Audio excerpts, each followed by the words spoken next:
আপনারা কি মনে করবেন আমি জানি না। আমার নিজের বোন, নিজের মা, নিজের ভাবি মনে করে বলছি, আপনজন মনে করি। আমি চাই আপনারা সবাই জান্নাতি হন। শুধু নামাজ পড়ে রোজা রেখে কালো বোরকা পরে জীবনও জান্নাত যেতে পারবেন না। এই চারটা কাজ থাকাই লাগবে।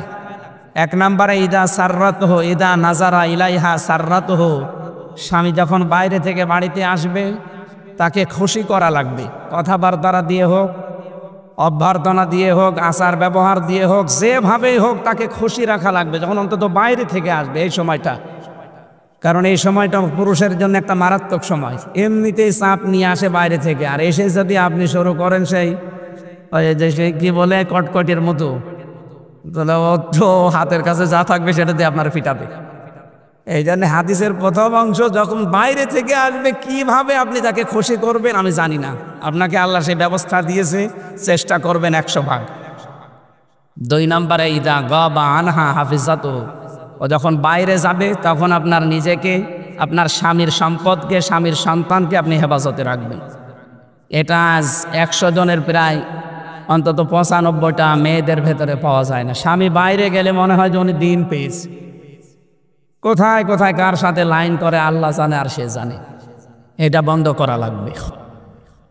3 নম্বরে ওয়াতুইনু আলা দীনি যাওজাতিহা, এটাই আসল বিষয়।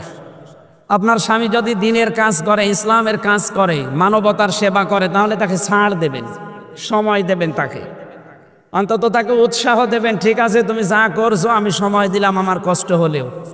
আপনি কিয়ামতে জান্নাতের 8টা দরজায় এই কাজের কারণে খোলা পাবেন। সুবহানাল্লাহি ওয়া বিহামদিহি। খাদিজাতুল কুবরার কথা বলছিলাম যে তাকে আল্লাহ জান্নাত বানিয়ে, ঘর বানিয়ে নিজে পাঠিয়ে দিয়েছেন সুসংবাদ দিয়ে যে এইটা তার জন্য আলাদা একটা ঘর। অথচ তিনি জীবনে নামাজ পড়েননি 1 ওয়াক্ত, রোজা রাখেননি জীবনে একটাও, হজও করেনি একবারও, যাকাতও দেয়নি জীবনে। অথচ এই বিধানগুলো সব খাদিজার ইন্তেকালের পরে নাজিল হওয়া। একটা জীবনে নামাজ পড়লেন না, রোজা রাখলেন না, হজ করলেন না, যাকাত দিলেন না, অথচ জান্নাতে আল্লাহ ঘর বানিয়ে পাঠিয়েছে। কেন? একটাই কারণ, তিনি তার স্বামীকে সাহায্য করেছিলেন। তার জীবনের যা ছিল সব স্বামীর পায়ে দিয়েছিলেন। আপনার তো আমি দেওয়ার জন্য না, শুধু একটু সাপোর্ট দেওয়ার জন্য বলছি।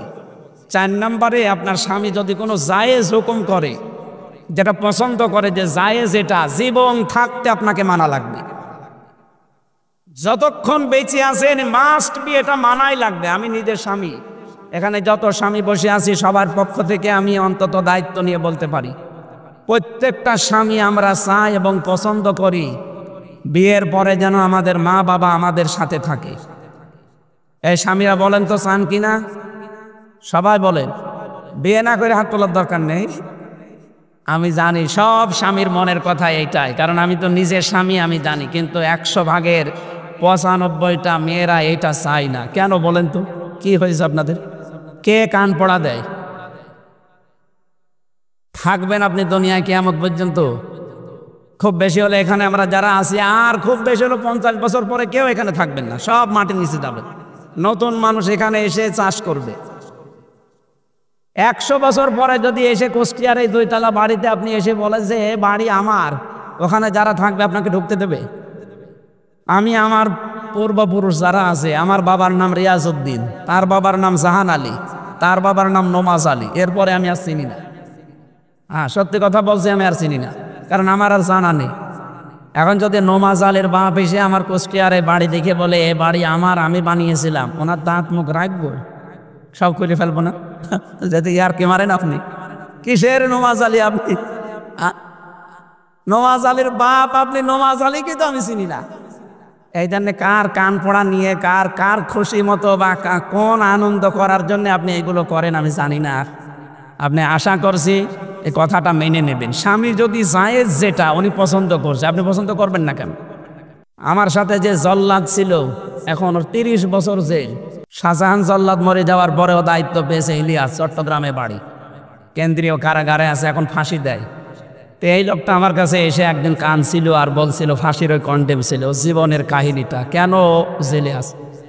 17 বছর সৌদি আরবে ছিল, দেশে আসার পরে বিয়ে করেছি, বোর সাথে শাশুড়ির মিল নেই। খালি বলে যে ওদের আলাদা করে দেন, ওদেরকে মানে মাইনাস করে দেন, অথবা অন্য জায়গায় পাঠিয়ে দেন, আমি এদের সাথে থাকবো না। এই শুধু কথা বলতে গেলে এইটা।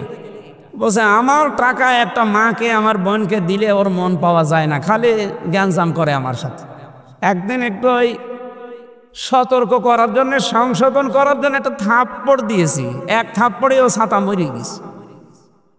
মানে একটু জোরে লেগেছিল মনে হয়, মরে গেছে। এখন ওর মা বাবা দিয়েছে মামলা, মার্ডার মামলা। এই যে আমি আজ 30 বছর এখন আমার জেল। বলেন তো আপনাদের এই ছোটোখাটো একটা বিষয়ের জন্য কি হতো? ওর মা বাবা, ওর কি টাকা পয়সা কম ছিল? 17 বছর বেটা বিদেশ কেটে এসেছে, অথচ আপনি ছোট মনের কারণে এটা করতে। আমি জানি মেয়েরা এখন বরদোয়া দেবে, যে বলবো হুজুর যেন আর এখানে জীবনে না আসে। আমার আর আসার দরকার নেই। এটা আমি চাই আপনারা যেন বেঁচে চান, কিয়ামতে ধরা খেয়ে যাবেন। কিন্তু স্বামী যেটা পছন্দ করে যদি জায়েজ হয়, জীবন থাকতে আপনাকে মানা লাগবে। তাহলে এই 4টা কাজে জান্নাতের 8টা দরজা খোলা থাকবে, এক একটা কাজে 2টা করে জান্নাতের দরজা। আল্লাহ আমার এই মাকে, এই বোনকে, এই ভাবিকে, এদেরকে যেন খাদিজাতুল কুবরার মতো বানিয়ে দেন, আমিন।